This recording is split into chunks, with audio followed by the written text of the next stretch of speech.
Hello everyone! Welcome if you're new here, welcome back for returning viewers. I'm Swift Entropy, and today we're appreciating the Hollow Knight boss, Soul Tyrant.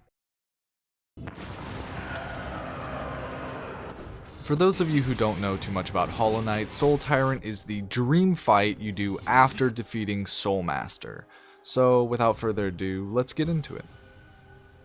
Okay, let's start this out by addressing my love for difficulty. I've really enjoyed getting to play Hollow Knight because of how much it's challenged me.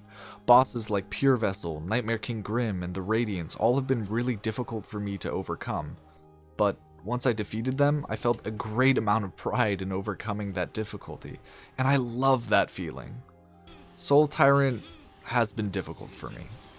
Here's my main first save I played, and all the bosses I've radianced. I still haven't beat Soul Tyrant. He's a difficult boss for me to radiance, and for those of you who don't know what radiancing is, it's beating a boss without getting hit once. And I know that there's some Hollow Knight gods that could radiance the Radiance without blinking an eye, no less Soul Tyrant, but that's not me. So I appreciate the extra bit of difficulty Soul Tyrant brings. He's faster paced, which is a plus. He has 300 more health in the first stage and 50 more in the second phase than Soul Master does. With that being said, let's talk a little bit about the character. The difference between a dream version and the normal version, as I understand it, is that the dream version is the version of a person in their own heads that will sometimes stick around after death. So when talking about the character, I'll be referencing Soul Master a lot as well. Soul Master is the living version of Soul Tyrant. He was a scientist, which is immediately a plus in my book, and a mad one at that, another plus. He owns his own sanctum, which I mean, how cool is that? He also has one hell of a sense of flair when it comes to fashion and presentation, another plus. Just watch how Soul Master is first introduced.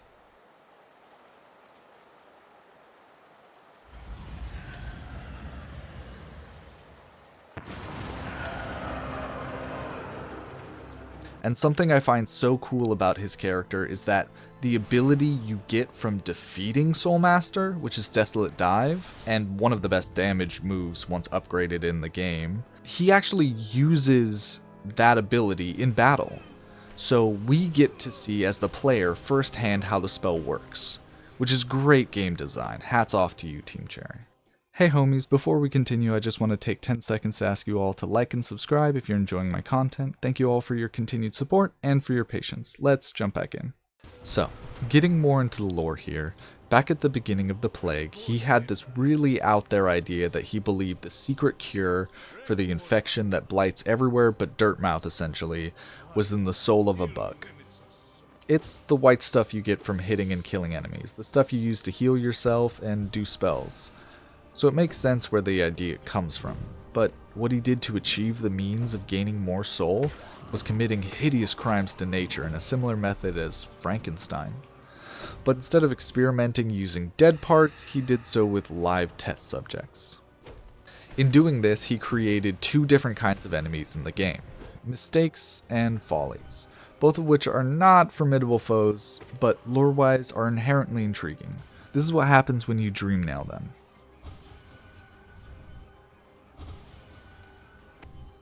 And if we dream nail Soul Master in the fight, we can find out the next parts of his story.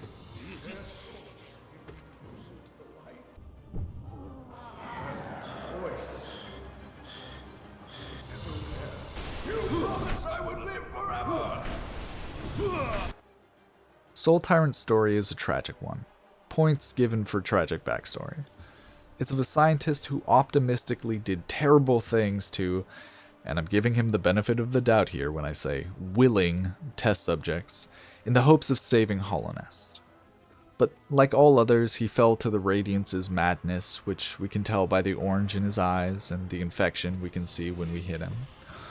All the sacrifices of others for his discoveries and his rejection from the king, all of the suffering and false triumph only ended up with Soul Master losing his mind quicker. From the folly of his ambition and pride came the creation of monsters, all culminating in a battle against this once respected scientist at the peak of his soul-stolen strength. that he dreamed would be good enough, but wasn't.